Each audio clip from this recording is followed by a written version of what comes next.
Gareth will be here in about 30 seconds. I hope everyone's having a great Wednesday.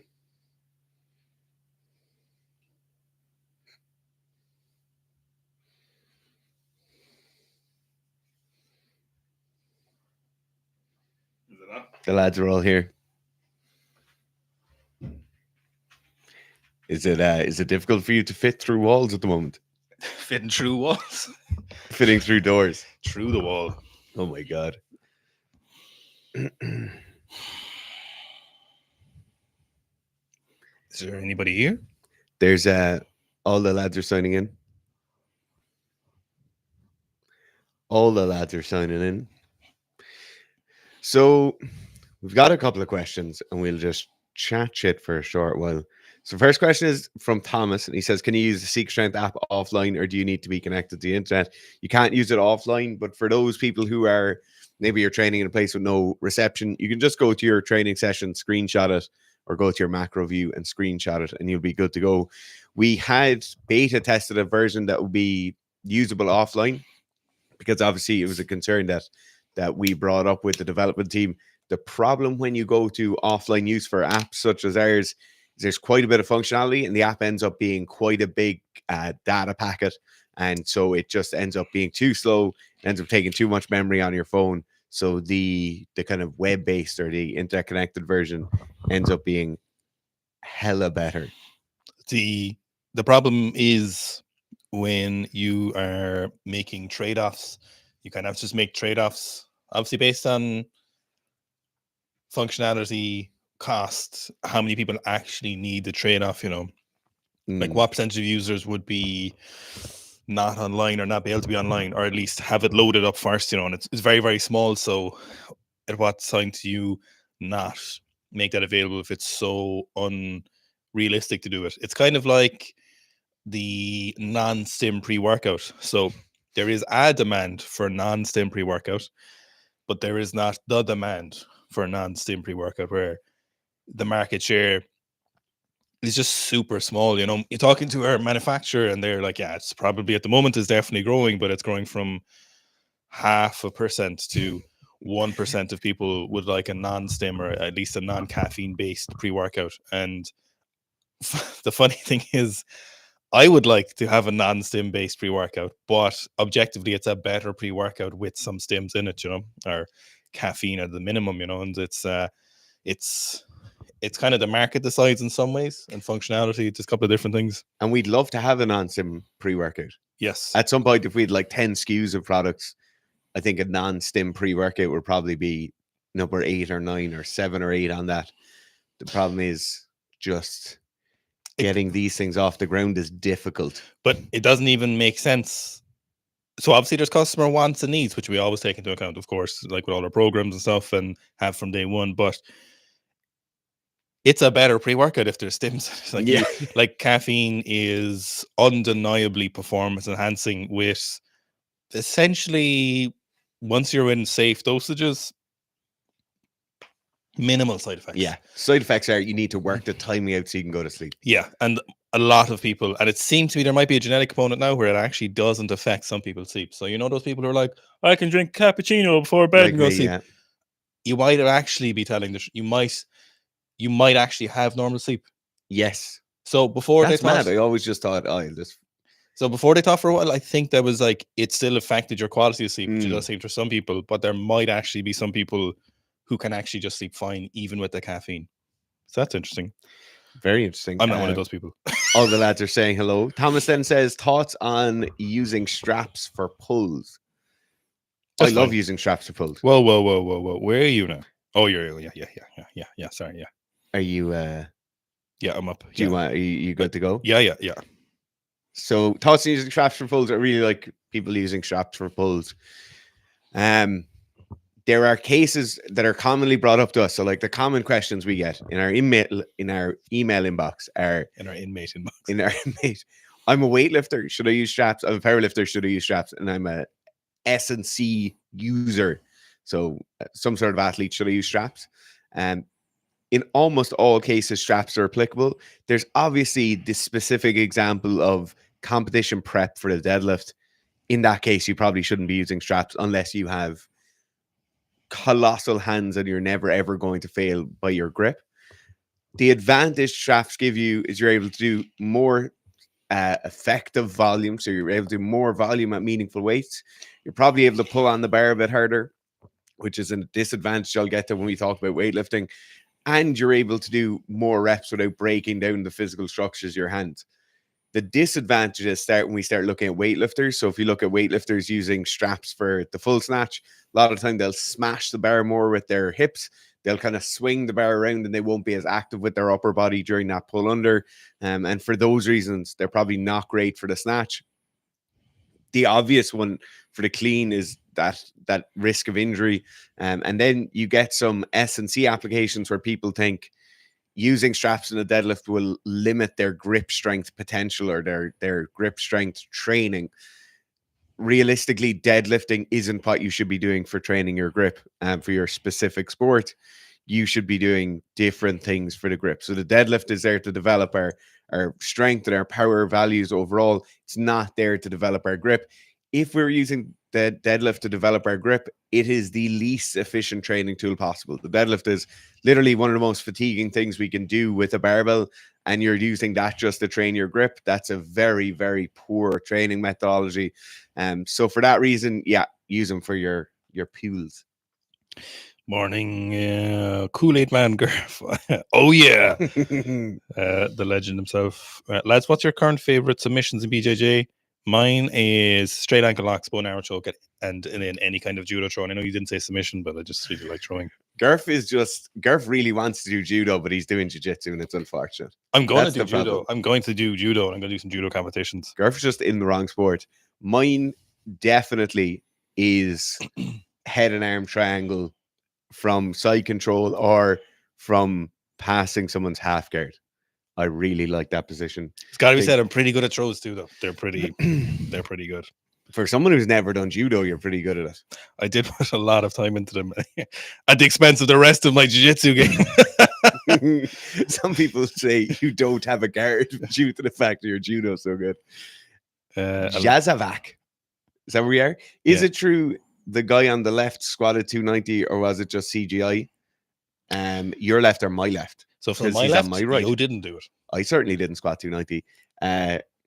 Gurf did do 290. Actually, I wonder, will there be a point in the future where AI will be so good, which there will be a point, not wonder, there'll definitely be a point where people will just be posting fake lifts. Like I'd say that point is next year. Someone's going to come along and it's going to be like a new Liver King, but it's going to just be completely fake. So Liver King, the biggest thing for me that felt dirty about Liver King wasn't the steroid thing. I just couldn't give a fuck about that. And it just, I just don't buy the thing where it's like he's responsible for that, aspect of it. What I thought was so yucky, so seedy was that he just had planned the whole thing out, had a team of like marketers together, and this whole thing, everyone got so manipulated. Yeah. Which was the dirtiest thing, where it was just like, I mean, one hand, I'm super impressed by him. I'm super impressed by the evil genius fact of that. Yeah. He's a millionaire and he's just like, Mwahaha. But that was the thing for me where it was like, whoa, can we all be so easily just Scott? Because that, like, is it? Because we heard a story about a very famous business recently, and someone first degree of separation. We definitely won't say who it is because we definitely get in trouble. But it's a very large brand in the industry, the whole industry, like a massive industry, and it's portrayed as a rags to riches, but it actually turns out that it was anything but rags to riches, and it was just riches to riches. And it always comes back to, if you have a fuck ton of money, you can just really make things happen. Yeah, and he did. He did. Fucking did. What's up, lovely? A few days a Munster from Alexios. Do you know what I really love? What's that? Just 3 or 4 days in a row with no rain. That's great. Rahul said beginner weightlifting program on the app.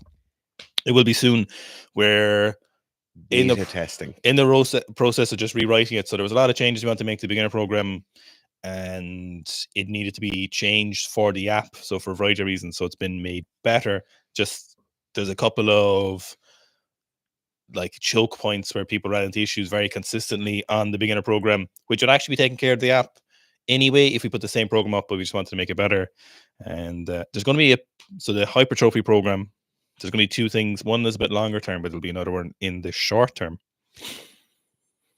Jay Story says, trying to get my athletes to get on creatine. They're footballers, but it's met with the hesitation. I don't want to get too bulky. Best way of framing the argument for it. So the first thing is, I really wouldn't. It's difficult when you're like an S&C coach, even if you're a nutritionist, to push supplements on people. It's particularly difficult if the person is. Wait, sorry, say that sentence again. Sorry, I just want to respond accordingly. It's difficult to push supplements on an athlete if you're coaching them. Oh yeah. You know, to like say you have to do this or really, really push for something. It's very much a case of make your argument, just put it out there, make it available for them, make the barrier for entry as low as possible, and then allow them to come around to the idea of doing it. Yeah, just snort creatine. I will say, if somebody is as early on in their journey into understanding physiology or nutrition that they think creatine is going to make them bulky, it's very, very difficult. Like there's a number of steps you have to explain and a number of major milestones in their learning that they have to go through before they start understanding that creatine isn't steroids. So I would probably start off by explaining what creatine is. And then for their, like in the case of a soccer player or a football player, I would start off by telling them what creatine is used for in the muscle cell, the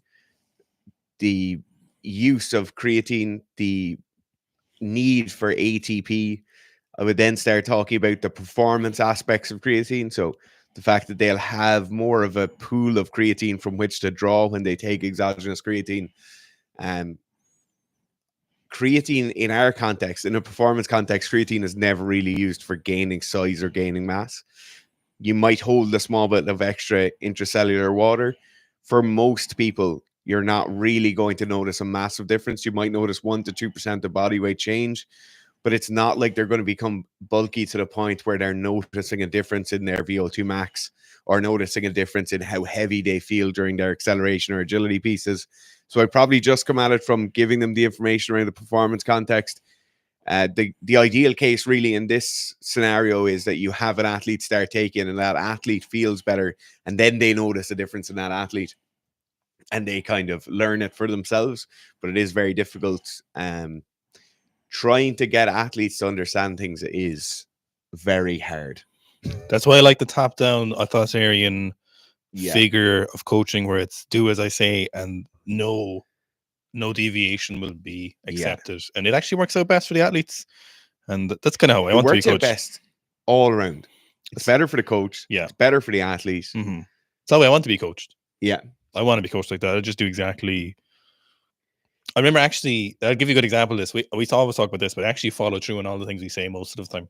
But we're follow through every time. There was a jiu-jitsu competition at the start of this year, and I was in the final fighting what can only be described as a giant from Game of Thrones. I think he was 6. It's your fault for being in the super heavy category or the ultra heavy category. I did weigh in a kilo over for the ultra. I did it on purpose. I was like, I'm not cutting weight for this one. And he must have been 6'6". He was taller than you. And he was a big, tall guy. Yeah. He was definitely north of 6'4" or 5", I'd say. And I was like, oh, should I do something different?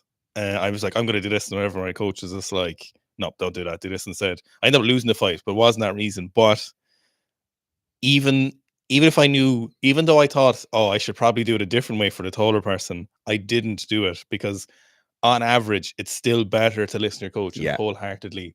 I was immediately like, no, okay, I'm not going to destroy that. And the alternative, like what people view as the best case scenario in that case is you change your tactics. For that one fight. You win. Yeah. And then you come out and you're like, I was right. You know? Yeah. But in fact, you've ruined the next 10 years. 10 years of your career. And you see it with weightlifters where they're like, their coach tells them to make a certain jump. They don't. They go and make a different jump, or they'll do something like power it instead, or they'll, whatever it is, they'll change something that their coach told them not to do. And they come out and in the immediate short term, they say, I've won this this battle is mine. I've won it. I'm so happy. Mhm. It's even sweeter because I made it my decision. In fact, you've ruined the next 10 years of progress because now there's that inkling in the back of your mind that your coach mightn't be the best. And then you could end up being that serial offender where you just move through coaches all the time. And that's like what Martin Schweizer, the German coach you worked under, Martin said it very well. And he said, what's in the program doesn't matter. The important thing is you follow it like a religion. Yeah. It's like a faith in your head. Well, it does matter. Obviously, that's hyperbole. But no, but like it's you get where the sentiment comes from. Yeah. Just be careful with your words at the same time because some programs aren't great. Tim Weiss said I've been told that Fitz looks a little like me, poor lad. Oh, you must be so handsome, Tim. Dara loves up head. Sometimes people comment and say, "Oh, what a bunch of handsome lads!" Or Dara looks so handsome today, and he really he's like a little puppy. Really puts a spring in my step. Like tail going 90. Yeah. You know, when Labradors are wagging their tail and their whole body's moving. That's kind of what happens to Dara when he sees those handsome comments. So sometimes when I'm in a dark place, I'll just look through YouTube for those handsome comments. So just make sure you keep those Dara looks really handsome comments coming. Keep them coming in, lads. He loves them. Griffin Phillipson said that the lads hope you're both well. Is that your Griffin? Griffin Phillipson. Haven't heard from Griffin in ages. Taking a delayed off season, about to restamp my Seeker visa. Planning on running to become a horse program after this block. That'd be nice. Yeah, that'd be great, Griffin. Hope all is well. Hope the rugby career is going superb. Big Mick says, lads, can you put a pair of Heelys on the wall? I never had Heelys. Did you have Heelys? I must have had Heelys. I'm sure I did. I remember, I'd say it was when I was in third class in school, they started becoming popular. Along with tearaway pants? I never had Heelys. I've worn the same type of clothes since I was a child. Yeah. Spencer O'Neill says, good morning, coaches. About to go feed the horses at the farm. I'm 210. I assume 210 pounds. 25-year-old guy, how much creatine should I take? Jesus, I think a lot. 5 grams is usually the daily recommended. I know in some of the intro workouts now that Alex and stuff are talking about, it's up to 10 grams. Definitely for the intro workouts, you can ramp it up there. 210 is like 90 something kilos. 95, I'd say, is it? People do have this thing where it's like all the research shows that 5 grams is maximum saturation, but it's like, okay, there's surely different rates. So one of the things you could do is just test out a little bit. I do like the 10 grams. I don't know, there's zero negative effects from it. And creatine, thankfully, is cheaper again. So I do the about 9 to 10 grams pre-session. My last batch of creatine I didn't get a scoop with it. So I just had this little teaspoon and I was putting 3 or 4 teaspoons in, but it turns out I was taking 20 grams. Oh. Yeah. Yeah, there's the one weird thing is the negative effects from creatine is some women do seem to experience hair loss from creatine, which is so strange. It's crazy, isn't it? I'd never heard of that until this year. And I think it was literally in the comments of, might have been a Stan Everything Instagram post. I'd never, ever heard people talk about that before, which is actually mental. And obviously, not what you want from just taking a bit of creatine. Jesus Christ, no. Mark Scanlon, the SARM's Goblin. The SARM's Goblin is weighing in. SARMs are good for you. They're really not. Link the weightlifter says, I'm not sure if you touched on this in the 290 video, but what was the fatigue like after 290? Not that bad, to be honest. I took Sunday off. I just did cardio. So I just do 25 minutes of zone 2 7 days a week at the moment. And Monday I just did jiu-jitsu. Last night I just did 120 for a few reps. The fatigue obviously after 290 is certainly present, but the worst squat this training block was 283, but I was actually, because I was getting sick at the same time. So after I squatted 283, I was obviously fighting an infection, and I had heart palpitations. I was fucked, but I was actually just sick on top of that, and the 283 squat sent me over the edge. So 283 was actually by far the worst. But I would wonder, probably wasn't just 283, was as on top of that, was getting sick also. 290, not that bad. So ultimately, it's just kind of a single at the end of the day. 240, 5x5, way more fatiguing than 290. You were fucked after that. Yeah. Yes. VK says, silly question, but what's the difference between 5x5 at a weight and 25 singles at the same weight in terms of training stimulus and adaptation? So this is probably something we need to do a longer video on, because we've been asked this question a lot, and it is incredibly basic, but also when we start looking at how people quantify their training, it's probably not that basic. So most of the time we quantify training in terms of volume load. So sets multiplied by reps multiplied by relative intensity, or in the case of lifting weights, the weight on the bar.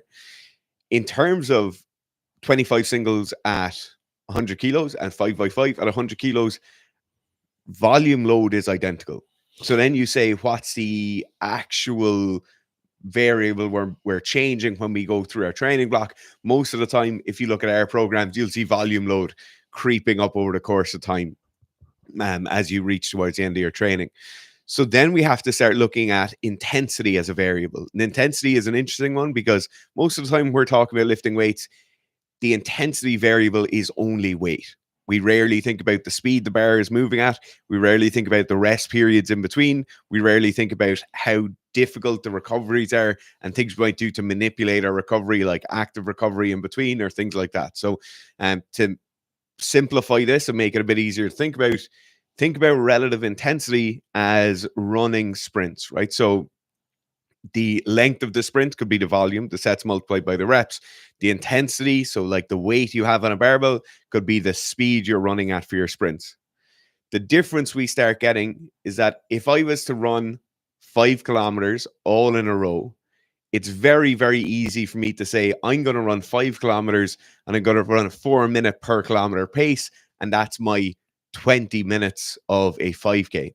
Now, if I break that down very simply, and instead of doing 5K at 4 minutes per kilometer, it's very, very likely that I'm going to be able to run 1 kilometer at a 3-minute per kilometer pace. If I then string those together into 1 kilometer, 1 kilometer, 1 kilometer, 1 kilometer, 1 kilometer, and I take 1-to-1 rest, work to rest ratios, then it's very likely I'll run that 5K in 15 minutes. So I've now taken 25% off my total time. Yet, when we look at the actual training metric, or the actual metric we're looking at, the volume load is identical across both of those. So what's actually happening? Well, relative fatigue is what's actually happening. And the dissipation of fatigue comes down to the actual physiology that's happening within the muscle cell, physiology that's happening within our spinal column and our central nervous system and our peripheral nervous system. And the dissipation of that fatigue and how quickly that fatigue dissipates is all down to cardiovascular fitness, anaerobic fitness, aerobic fitness, your psychological fitness to do the task. So it really is down to the recovery in between. Now, when you look at what's most effective for training, most of the time it's going to be more effective to get a moderate amount of volume done each set and then slowly manipulate that over time. So the 5x5 is going to be far more fatiguing than 25 singles, because 5 times over the course of that training session, you're going to be pre-fatigued and having to do an extra effort. So you might be fatigued after 2 or 3 reps and you have to do 2 or 3 more reps. We then build things like increased ability to shuttle those substrates away from or into the muscle cells. We can then shuttle those waste products away from the muscle cells. We increase our cardiovascular fitness. We also increase just the general capacity of the muscle and tendon unit to load up and release force over time. So it's an interesting question, but it all comes down to relative fitness and training that relative fitness to do the reps.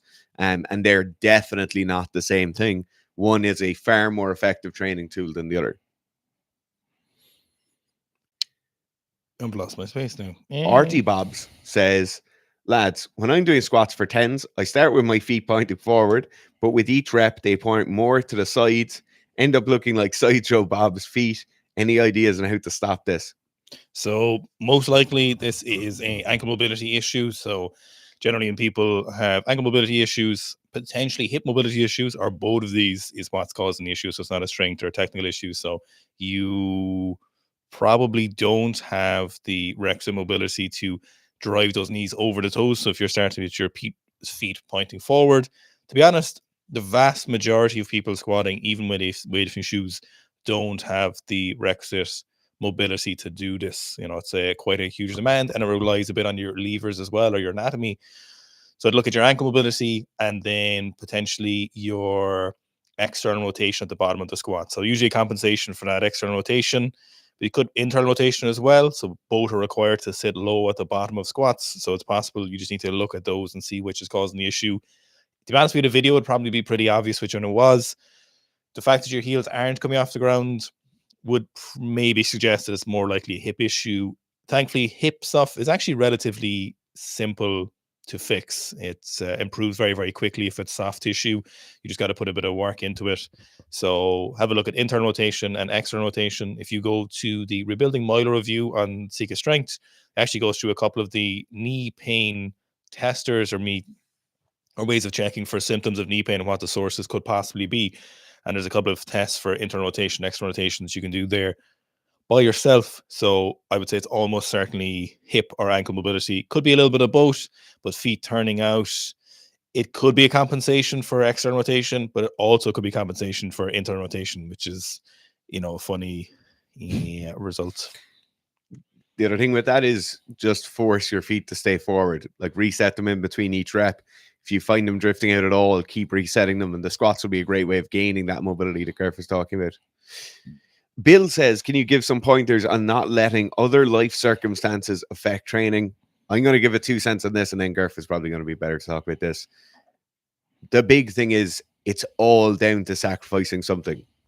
If your life circumstances are that you work long hours and you have large amounts of family commitments and you have large amounts of social commitments, then your training, you're going to have to sacrifice something. Something will get the chop, whether that's spending time with different friends, whether that's spending time at work or with your family or how you train. Something will have, there's only a certain amount of hours every day. You shouldn't be cutting down into your sleep. And that in order to make that schedule work, you will have to sacrifice something, and something will get the chop. So just if you're starting into a new block, you should definitely have that in mind. So it kind of depends. Do you mean, how do I stop the otherwise optimal training time being affected by my inability to not focus on the outside events and just focus on training? If that's the case, then it probably depends on a few different things, which I don't know. You should probably do a video on that, Fitz, at some point in psychology. But in that case, you just need to be, what I would call is, don't be a bitch, and you just need to get the fuck over whatever's happening and focus on training. That's certainly a skill that needs to be developed. It's certainly a personality trait, and then you can exploit it and expand on it if it is a personality trait of yours. Can it be learned? Maybe. There is, a lot of nature and nurture when it comes to athletes' psychology. There's the biggest example we've seen in the last few years is someone like Michael Jordan, because that Netflix documentary on just how much of a kind of a psychopath he is. The fucking winner. From what I know, from what we know of most of the currently elite level athletes across all different sports, one of the major traits is that while they can often be very nice people, they're very frequently quite selfish and will not single anyone out, because there's loads of athletes we've met and there really isn't anyone I'm singling out. But a common trait amongst them is more a self-centered view of the world, which is something they have to do. Selfish is kind of almost an unfair word to use, but it does describe the traits normally. If you were to describe this in a non-athletic population and you saw this person doing some of the things they do and treating people the way they do, you'd be like, oh, you're just kind of selfish, But if you're trying to win an Olympic gold medal, or if you're trying to be a professional athlete, or if you're trying to make your national team, or you're trying to break national records or world records, you have to be incredibly self-centered and orientated, because if you're not, anything can deviate yourself from the path you're on. So it's very understandable. So it kind of comes down to what kind of person you are. I would say if it's coming to, you can focus on training to a certain extent, or to enough extent to train effectively, but other circumstances in training are dragging you away from it, I would say just let it. How important is your performance? Yeah. How much does it matter? I try to squat a weight that, to be real, very few people can squat high bar, full depth, 300 kilos. Not many people can do that in any realm. And if you took supers out of that, there's not a lot of people out of that. But I routinely, more than ever, let life take the front seat on training. I very often, many training sessions have started at 9:30 or 10 o'clock at night, because work is more important. family life is more important. Fostering good relationships is more important. Walking the dogs and getting them exercise is more important than Deer shooting. Deer shooting. Well, deer shooting doesn't take priority. Squatting takes priority over deer shooting. But I would say don't take it seriously, because I take training incredibly seriously, and I've set up a lot of things in my life to be that way. But I would say let those things take priority. They're probably more beneficial for your life. They're probably more likely to make you happier on average. And the vast majority of people training are training to improve their quality of life. And it's just not always feasible for people to make training number one priority. Because look, realistically, how important is it for you to snatch body weight or whatever you're doing? I know that sounds kind of mean, and it might sound kind of demeaning, because it matters to you what matters to you. It's your life to leave, of course. But is it that serious to snatch 70 kilos as your body weight? Is it that serious to not spend time with your family? And like, we're huge on people training and make it seriously and change your life for as much.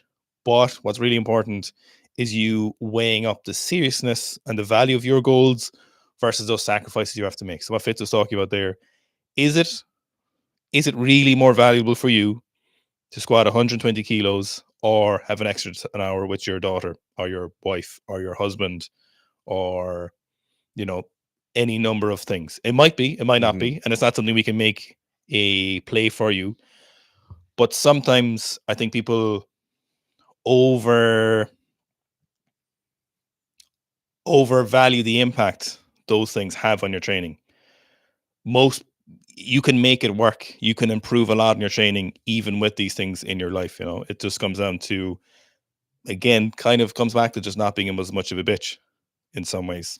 So there's a lot to it, and it really comes down to what your values are, what value training has for you. Like if you're cutting for a UFC fight and you've a 12-week camp and you're going to win 10 million, fuck yeah, you should sacrifice some of those values, because that's more important in the long run, or it's going to be more valuable in the long run. But if you're going snatching 80 kilos and you're 45 years old, does it matter that much? Yeah.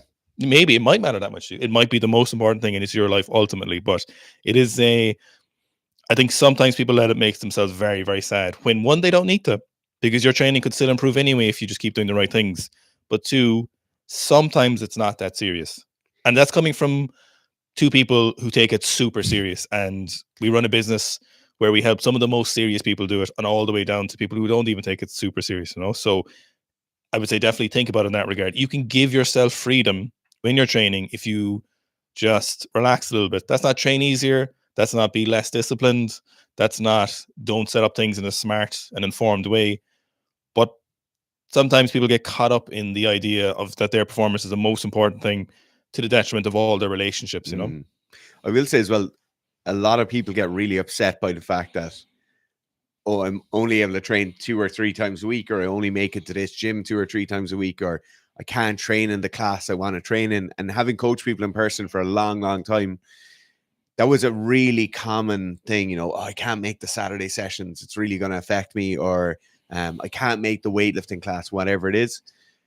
Some of the people I saw get the biggest improvement and have the most consistent training they possibly had.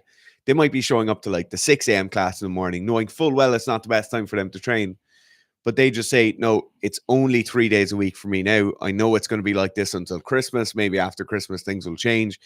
And they just own it. They just make the plan, schedule that, understand that this is how it is. If they can make it, great. If they can't, they can't. And they make the best progress, because it's just consistency over and over again.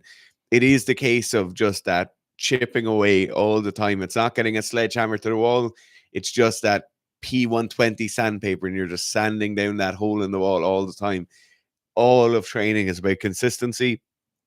Obviously, you're seeing Owen at the very, very sharp end of a training block now, but like, this is very, very much the pointy end of the spear. The last 15 years, we're just that consistency of squatting every single week forever. And nobody thinks about that consistency being so important. They think about Owen training right now and doing the really heavy sessions as being important. It's all important. So it is. You don't need a professional athlete setup to make progress on your own training, because the chances are you aren't a professional athlete. You're not someone who is trying to be elite. Like there's Griffin there, for example, one of the early questioner is a professional athlete. He was someone who was playing professional rugby, and he was in university at the time, and was just very diligent with all the training, was very precise, well organized, and you make that progress. So I would say don't feel like your life is in a position where you're like, man, I'll never snatch 100 kilos. You can definitely do it. You just don't need to be training 14 times a week to make a lot of those goals. Clarence is an extreme example, but he never did double day sessions. Most of the time, about 6 days a week, he trained for about 2 hours for most of his career. Like when he snatched 195, he was training one time a day for an hour and a half to 2 hours. Now he trained hard, of course, and of course he's a freak, but it's the athletic lifestyle obviously is very, very important. Training as a full-time athlete will make a big difference to your training, but realistically, only if you're at an elite level standard. The other thing with Clarence is no coaches, no facilities, no nothing, Yeah. Sorry, I'm going to butcher your name. That was a big question. And I'm sorry about this, but Priyanshu Mishra says, hey lads, hey there lads, I'm looking to go from 175 to 200 on the back squat, body weight 95 kilos. How long will it realistically take? How long is a piece of string? If you've been at 75 kilos for the last 3 years, really consistent training, good basis, and good kind of foundation on which to build, you could do that in 8 weeks. We've certainly had people do that in 8 weeks multiple times. Quite consistently, we've seen that happen. 15, 20, 25 kilo PBs. It is also likely that if you've just gotten to 175 as your squat, it's likely that might take a year, that might take a year and a half. So multiple iterations of training to get there. One thing as well is that you might have hit 175 2 years ago. Your body proportion or your body weight might have changed. Your amount of training might have changed, and you have to get back to 175 and then go on to 200. So I will say it just kind of depends what shape you're in. It kind of depends what your training history is. It's certainly doable. I would say realistically, it's very, very doable in 4 to 6 months if you keep on it, keep pushing hard, stay injury-free, intelligent with your training, all those things that we don't even need to say. But it is extremely doable in probably 4 to 6 months. Did you tell him to use the Seeker Strength app? And use the Seeker Strength app. The Road to Anywhere 2.0 is by far the quickest way you'll get there. People have gone from 175 to 200 on the RTA one after one run. Not saying you will, but people have done 175. What's that? 25 kilos. Yeah, a good few people have done that one. But a lot of people have actually been like, I'm going to get to 200. I can actually think of an email 2 weeks ago where somebody did that. Paul Brady said, hello, chaps. Do you like dips? Yes, I love dips. There's a lot of dips in the Becoming a Horse program, actually. Dips are great. Sometimes they give people sternum pain. Not really sure what the cause of that is. I think it's just leaning forward a bit too much. Yeah. They get that recruitment of pec major down at the bottom. Sometimes people acclimatize to that and it goes away. Sometimes it doesn't. And if it does, just don't do dips. Yeah. Ben H says, I saw Jonathan Edwards, triple jump world record holder, say he snatched 115 and cleaned 150 at 73 kilos body weight. Very likely. Ben, did you send us that clip? Someone sent us an Instagram and I've lost that message because he was talking about it. He's an English athlete, I think, Jonathan Edwards. You need to have a look at that. That's very impressive numbers considering he probably wasn't more than like 80 something kilos. 73 kilos. 73, shit, he just said it there. Fuck, that's actually really good. That's insane, yeah. Max Offerman says, does me riding a bike to and from the gym every day, 30 minutes each way, count as cardio? Or does the inconsistent pace and occasional stops mess me up for the adaptation? It definitely counts. An hour of cardio a day. Oh, yeah, for sure. Definitely counts.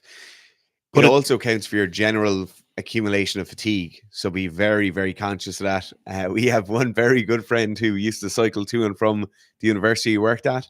And the second he stopped cycling, he gained like 10 kilos. Who was that? Bean. Oh, yeah.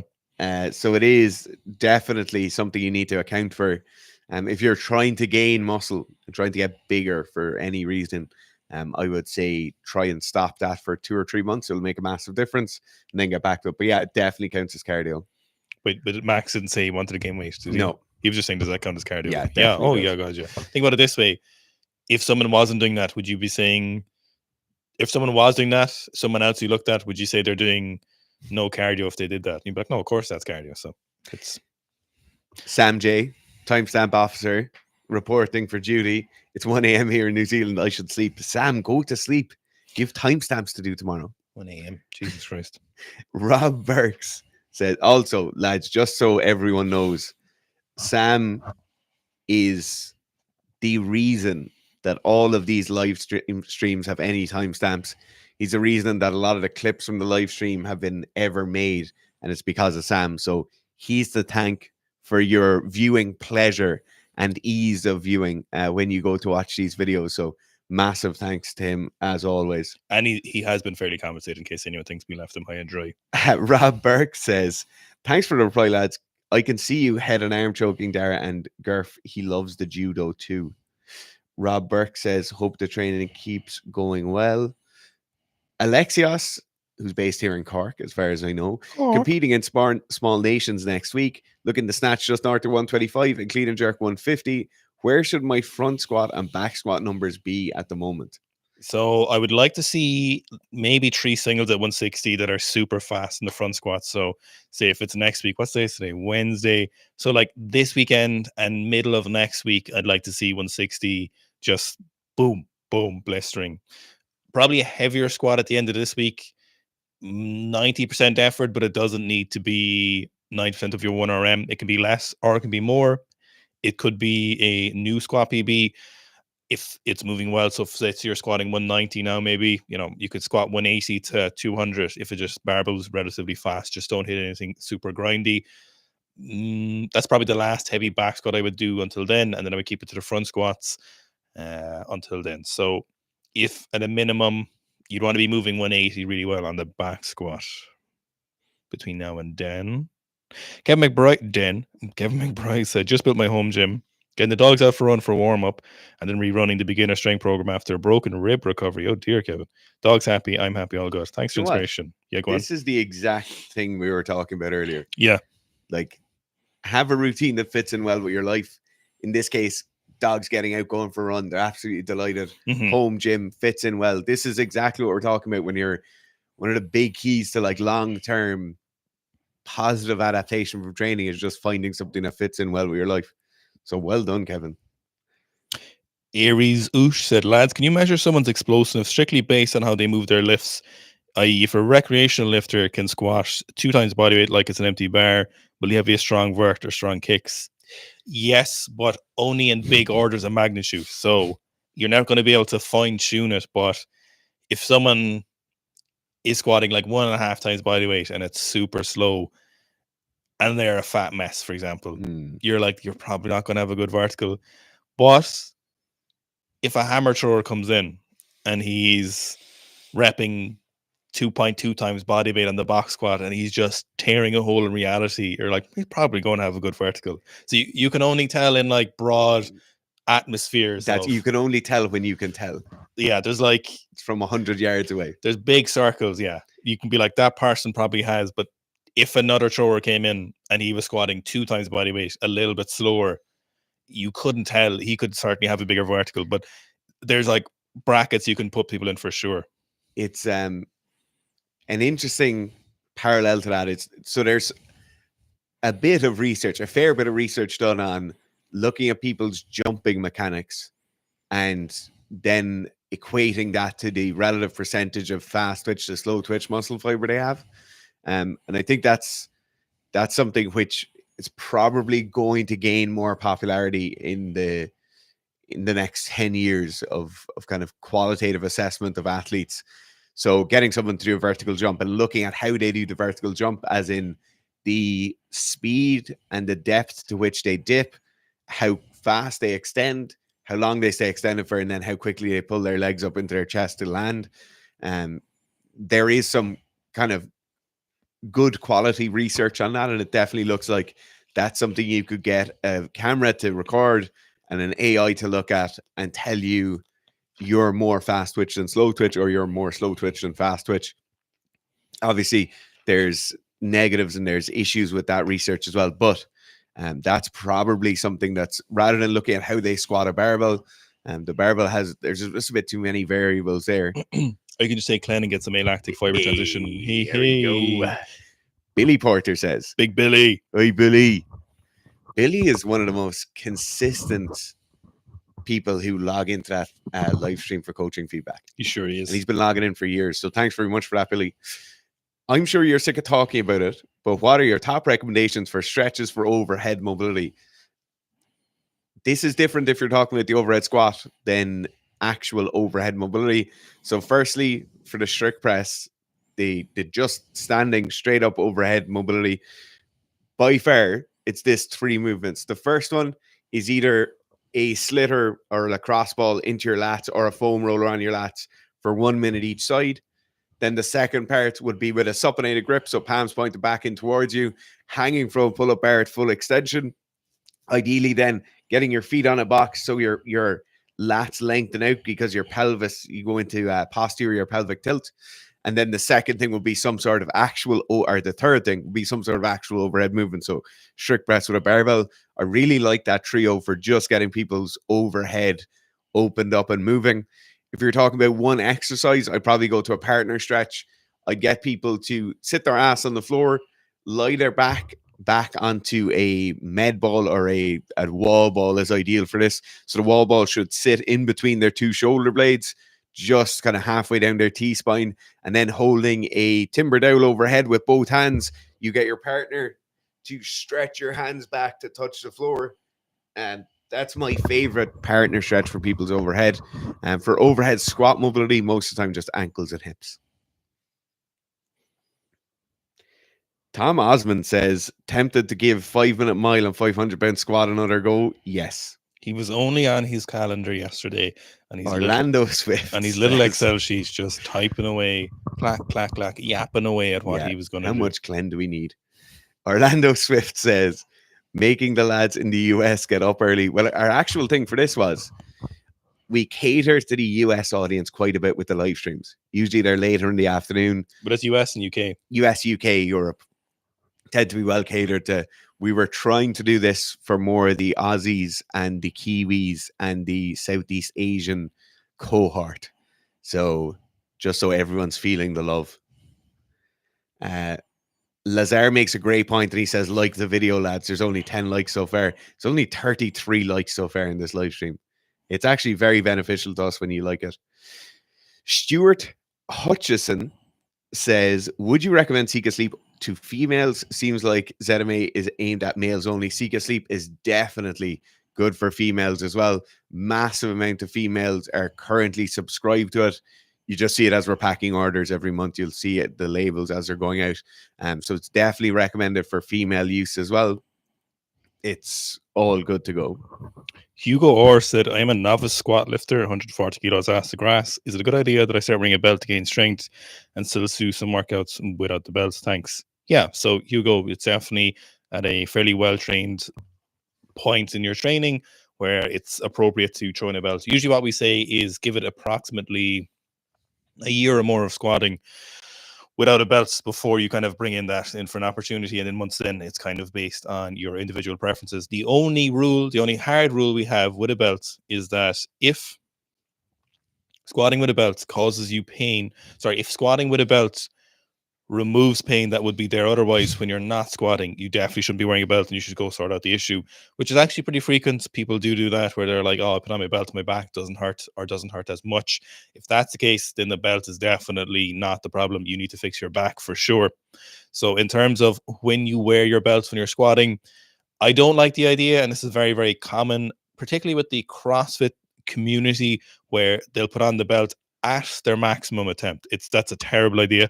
Wearing a belt is a particular subset of a skill that you do when you're squatting. So if you're wearing a belt for that session, I put on a belt at 120 kilos and I still have 180 more kilos to go. So, or 100, like some sessions are still 140 kilos to go before I get my top sets. So I put on a belt super early. If you're wearing a belt, I think put on the belt once you've done a couple of sets, throw it on. You don't need to put on for the barbell, obviously, but the belt doesn't inhibit you as much. In fact, in some cases, you get better muscle activation in the legs, depending on how you use the belt and what belt you're using. So I would say rather than certain sessions without the belts, I would do certain periods of your training without the belts. Usually they front loaded the first section of a training block, and then once you get to a certain point, just keep that belt in and don't remove it. Sorry, I was looking up this guy who looks like you.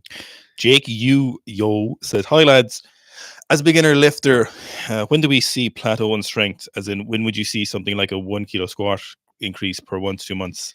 I would never go for 1 kilo squat PR. No. Never. Squat kilos are minimum 2.5 to 5 kilos. Minimum. In Maybe 10. In my honest opinion, 10 the kilos. only time, so people always talk about beginner gains and beginner gains slowing down and all that.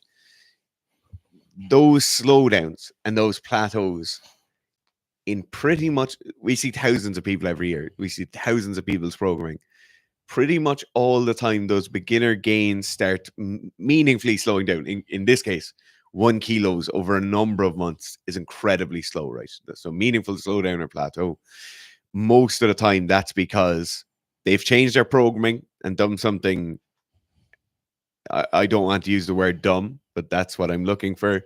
They've changed how they train. So maybe they were training really consistently 4 or 5 times a week. Now they've changed where they train or how they train or who they train with. They've changed their nutrition. So maybe they're trying to lose some weight. Maybe they're trying to get more lean, something along those lines. Or they've trained to change the focus of what they're doing. We have people who have come to us as relative beginners, and the rate of progression has basically barely slowed until they're squatting 500 pounds. Like their first 3 years, 4 years of training, the same rate basically continued the whole way through. And it all comes down to just being like, nearly every time someone stops their beginner gains or their rate of progression slows down, it's because they've done something. They've gotten injured, they've changed their programming, they've changed their focus training. All of these things are grand. Like changing your focus, wanting to lose some weight, wanting to gain some weight, want to be more aesthetic, all that's grand. But there is no phenomenon whereby there's a clock in your body that says, oh no, you've been training 4 months now, things are going to slow down, or even training 3 years now, things are going to slow down. Obviously the rate of adaptation changes over time, but you shouldn't be thinking that like, I'm just going to fucking run through my beginner gains now. It's just good programming will get you there all the time anyway. I had a powerlifter last year who started was about a year now. He started with a low bar 170, and then he low bar 200 and high barred 170 after about 4 months. And just last month he high barred 200 kilos in competition because we were just training through a competition, and he's probably got to low bar 225 now. So, he's at the range where a lot of people would love to get to, where people could be strong enough to squat 220, which would be a huge goal for a lot of people, and he's hasn't gained a huge amount of weight. He's talented, but he's not a freak of nature by any means. So it's I would never expect to slow down. Fake it till you make it. Sam says, lads, Antas seem to be the only brand that can make a shoe that my feet fit in. Really considering pulling the trigger, convince me or dissuade me. Pull that trigger right now. I just want to interject here. So Dara from accounting said I'm not allowed to buy the Anta 2s with company money. So he said, I think no. The real thing is we need to convince Dara from accounting to let me get the Anta 2s. That's not what Dara from accounting said. Dara from accounting. You don't even know who Dara from accounting is. You don't even know that guy. You're buying those shoes. We're just not buying them today. Fuck off. Hector said, hey lads, just want to report that weightlifting has helped my health massively. Blood test this week showed sugar and triglycerides in line with recommendations. Nice. Blood pressure is normal and creatinine is high. So the triglycerides one is definitely good. So triglycerides and total cholesterol level seem to be the trend some people are talking about. It's always changing on what people are most concerned about. But the amount of fat in your blood is you usually want that to be lower. Ironically, one of the better ways of doing that, or one of the ways, is the ketogenic diet is quite good at lowering triglycerides. But blood sugar, huge one. Hemoglobin A1C, lower fasting blood sugar, super important. Metabolic diseases are usually predicated by your metabolic health in regards to glucose metabolism. Lower triglycerides, great. Blood pressure, unbelievably important. And the creatinine is high. I wouldn't be super concerned If you're That could just be kidney failure. Like, so if you're consistently high with creatinine, if it's consistently in the same place, then me personally, I wouldn't be concerned, because weight training is shown that it will be consistently slightly higher. If it's massively out of range, though, so if we're talking like 10% more above what the recommended or ranges you're given in your blood test, then maybe not 10%, maybe 20%. If it's 20% higher, I would definitely be concerned, or not concerned. I would definitely investigate. The easiest and simplest investigation to do without the input of your doctor: don't train for about 5 days, which a lot of people can't do, but then get a blood test done, and you'll probably see it come down a lot. What usually they'll do is they'll probably look to do like your estimated filtration rate for your kidneys. The estimated one isn't fantastic, but a longer one is they need to take like samples like every hour or so. So your doctor, depending on what country you're in, Hector, maybe Ireland, they might send you for further testing. Pro tip: if your doc ever wants to send you for further testing and you don't have to pay for it, just do it. Free testing is always beneficial. more information. Yeah. Go on, say his name. Ah, I'm waiting. Meslaini Zolt I don't. That's definitely not Italian. says, That's Baltic. I am at so least. sorry for how I pronounced your name. If you could let us know phonetically. Hi, lads. Can 13 or 14-year-olds do the beginner strength training program starting from an empty bar? If not, any recommendations on how to introduce them to lifting? Any exercises to avoid? Thanks. So, yeah, definitely once you're 14 years old, like most good strength and conditioning facilities will have teens classes and kids classes. They'll be lifting weights. They're not lifting meaningful weights. They're lifting weights. It's very important that you're practicing those motor patterns a bit earlier, particularly if that kid wants to go on and do some sort of sport where S&C will be important for them, or do some sort of strength sport. The beginner strength training program is pretty much perfect for that. Just make sure, and this is the most important thing with kids. So first thing is that the intensity is never, ever, ever, ever too high. And as we said earlier, intensity is going to be measured by actual weight on the barbell, but also how fresh they are when they're doing each rep. So should never be doing super high volume stuff with the teens. Most of the time, they're just not going to have the capacity to do all the high rep stuff. There's none of that in the beginner strength training program. And make sure the actual weight on the bar is never too high. So they'll want to push themselves. Teenagers are mental. They're made of piss and vinegar, and they just love pushing hard all the time, or a lot of them do.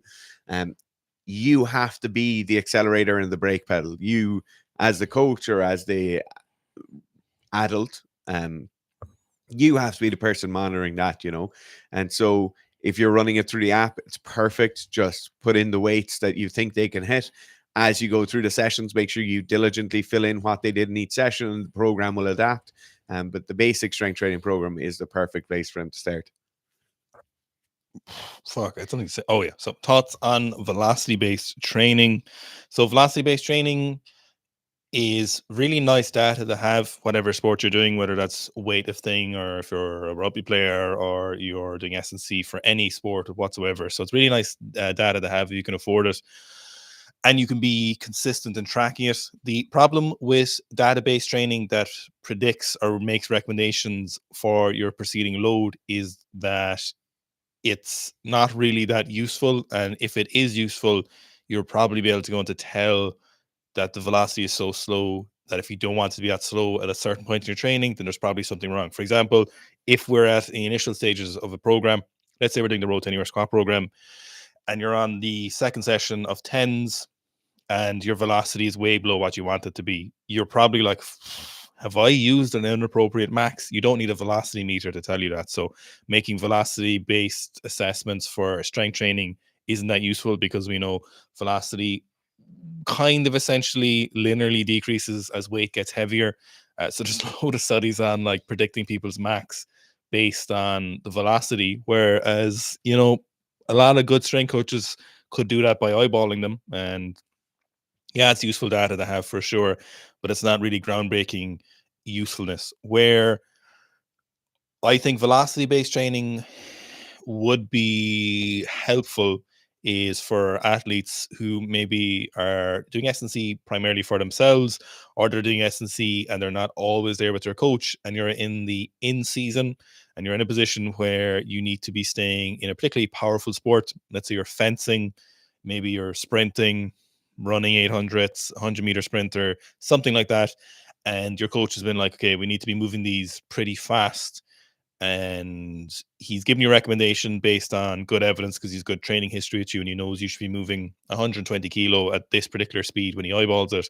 But warming up, he said, look, if 100 kilos moves at this particular meters per second, don't go any heavier.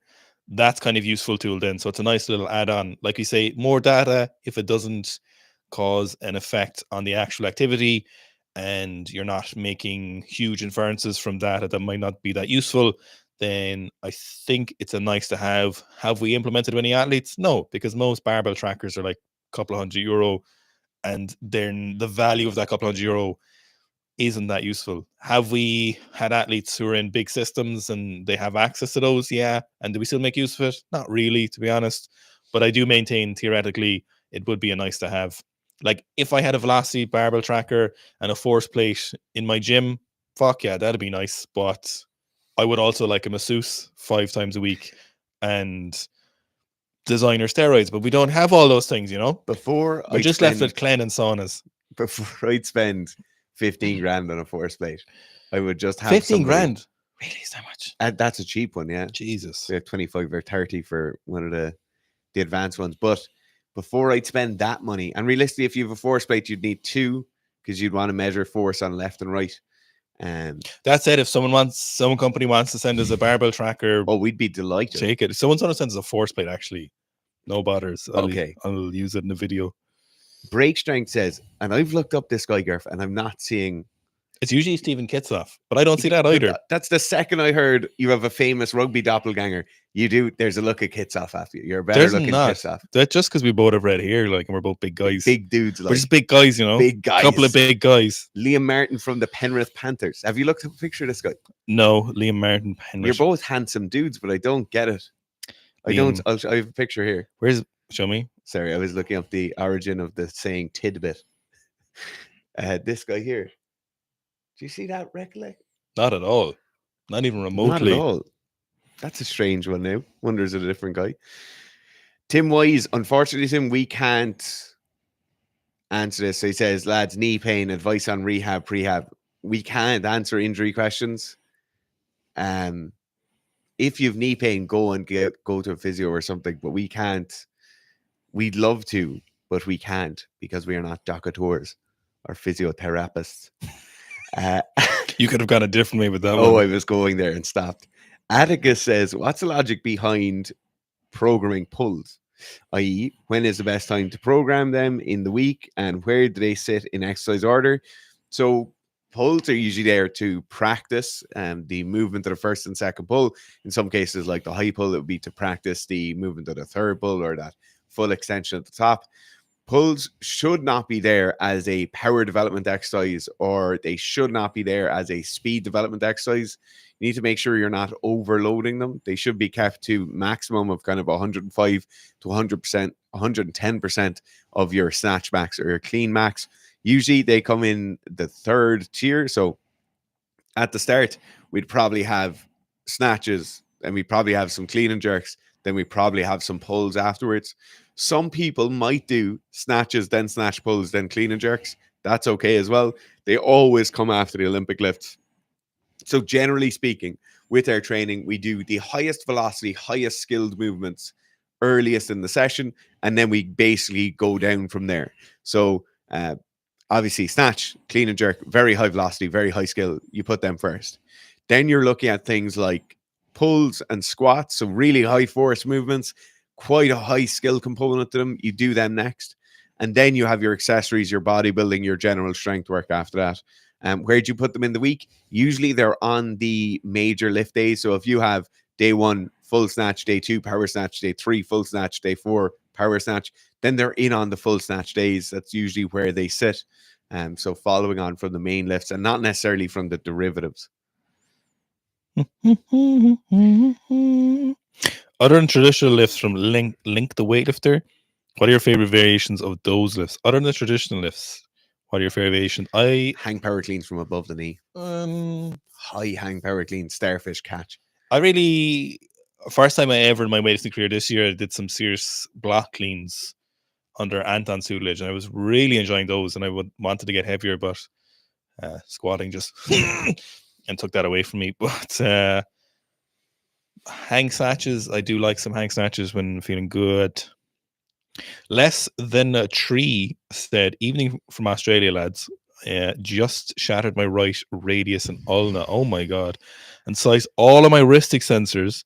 Broke my fibula, but that's almost healed. What's a safe one-handed squat movement I can do? Less than 3. I hope you're all right. Oh man. Belt squats are the best thing here. Yes. Like, you could do safety bar squats in a cage with very, very, very safe pin set. So yeah, pins that are like pins that you're basically touching every time. Yeah, basically. Just a little one-hander. What I will say is, in cases where people have broken arms, broken shoulders, bicep tears and stuff like that, and they're doing squats, it's never the squats themselves injure them. So they might be able to do back squats where they're kind of only holding on with one arm, or safety bar squats. It's always the dumb stuff like they missed a rack on the way back in, or they're loading or unloading the bar and they drop a plate, or they fail at or they start squatting loads more than they would have otherwise. Yeah. So definitely just be careful. The less than 3, I'd probably look into. So obviously, there's a lot of other things you could look into in terms of like peptides and stuff if you want to go, but I wouldn't. And in terms of innocuous, I'd look at the red light therapy. They're kind of expensive, but I'd probably get red light therapy on that nearly every day if I was you for about 10 minutes. It'd definitely help a little bit, especially you sliced all of your wrist extensors. That is crazy. Dub361 says, semicolon Dub 361. Should I brace through my core or chest for squats and Olympic lifts? Should brace through everything. Yeah. Everything should be braced. Cole Mogora 41 said, "Hi lads, I tried snatching at minimal foot movement and my balance in the catch is much better. I know how my feet movement contributes to bar speed and height, but would you recommend switching style?" No. No was the answer. It's just the problem with this is the self-assessment of these is so skewed by the probable, and I'm making assumptions here, probable limited experience you have at your point in training, and something in the micro can feel so much better because your lifts fluctuate so much as a newer lifter, and things take years. I always say it took about 8 years for me to figure out how to snatch, and I'd snatched 151 by that time. So you need to really appreciate where they are. And I appreciate that you're asking the question. Sometimes when people make these changes and be like, no, it's definitely better for me. But the answer is still no. You need thousands of more reps where you're moving your feet.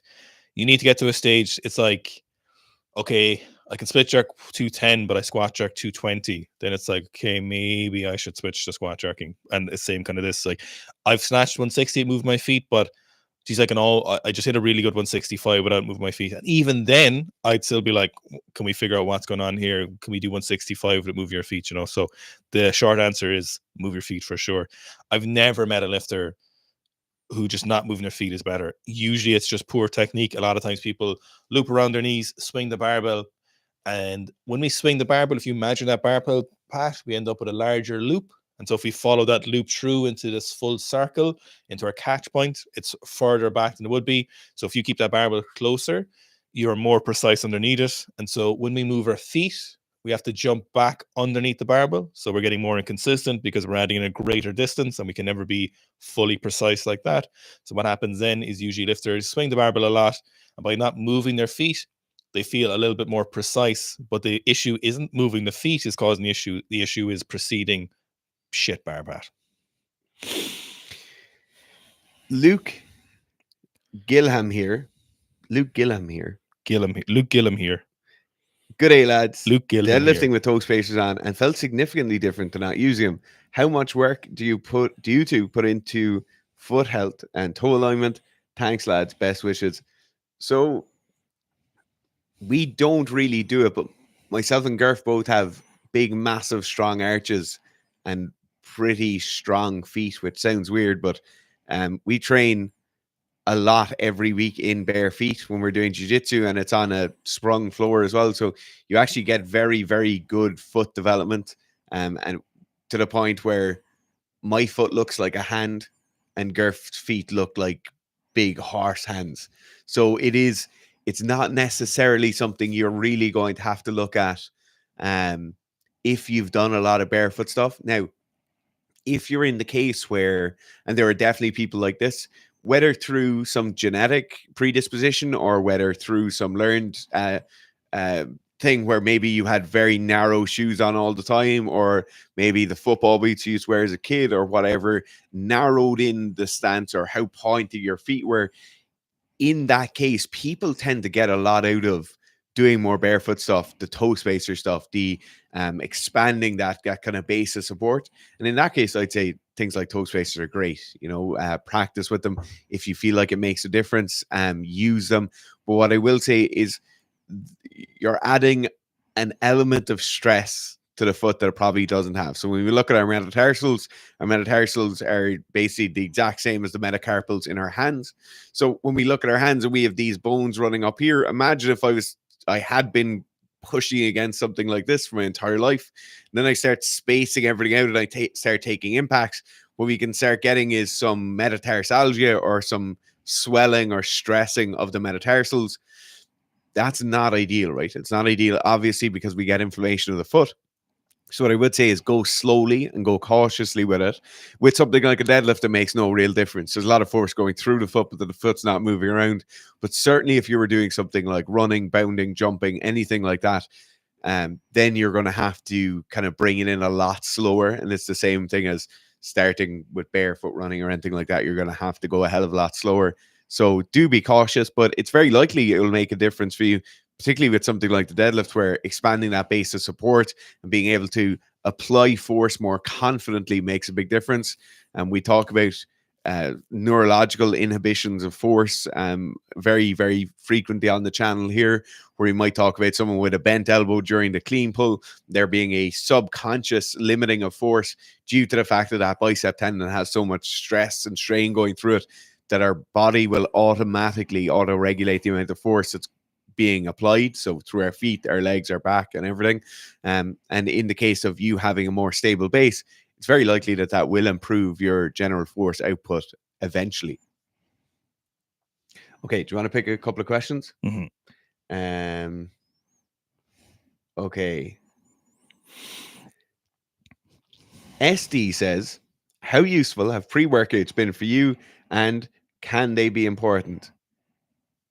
Pre-workouts are very important. The big thing about pre-workouts, and that's one thing we're doing in a pre-workout, is that pre-workouts blend into being an intra-workout, so they blur the lines. So their intra-workout usually just means probably some carbs, maybe a bit more electrolytes. But pre-workouts and intra-workouts are essentially the same thing. So the big thing with pre-workouts is we're not just looking for stim. Stim is important, but we want other things that make meaningful differences through different metabolic pathways.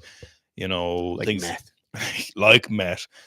So stuff like the creatine, citrulline malate, taurine, a couple of different things that work really well that aren't just stim. Because stim, in terms of the kind of CNS activation we get in muscle unit recruitment, is fine, but we want to be able to come at stuff from other angles that's not just super hyped up. You want things that can be consistently used across the training block that won't lose their effect.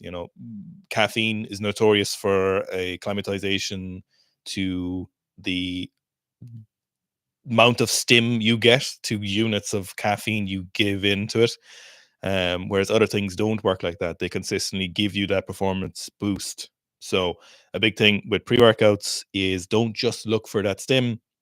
Look for something that is going to improve all your workouts consistently. That's not just fucking blast your asshole into space with pre-workout stim caffeine. Caffeine is important. It has very definitive benefits when it comes to strength training, power production, performance. I haven't looked much at endurance, but it does an endurance. Yeah. So caffeine, without a doubt. But then we get to, you can only take so much caffeine. The maximum dosages. Yeah, maybe you can. The maximum dosages for, not even maximum, the upper doses that people take for caffeine for strength training is up to sometimes 7 milligrams per kilo of body weight. So for Dara, that's 1,200 milligrams. So it's just like for me, for example, that's at least 700 to 800 milligrams of caffeine. That's 6 cups of coffee on average. And it's insane. You can take that every day. I have taken 1,000 milligrams of caffeine before in a workout, and I thought I was going to die. But that's another here and there. It was still a good session, but you just need to look for other things that aren't just stim. I think unfortunately pre-workout has become synonymous with stim. Just you want to be tasting colors. We really need to think about pre-workouts as what is an effective way that I can tick all the boxes, or all the big effective boxes in this training session, that is fitting well into with your diet and your macros or whatever, that won't have a lot of side effects, and that can be repeatedly taken so you can consistently use that, because consistency is very important. Now, those big doses of caffeine, super useful. So useful. At the right times. But those big dosages, we're talking once a training block.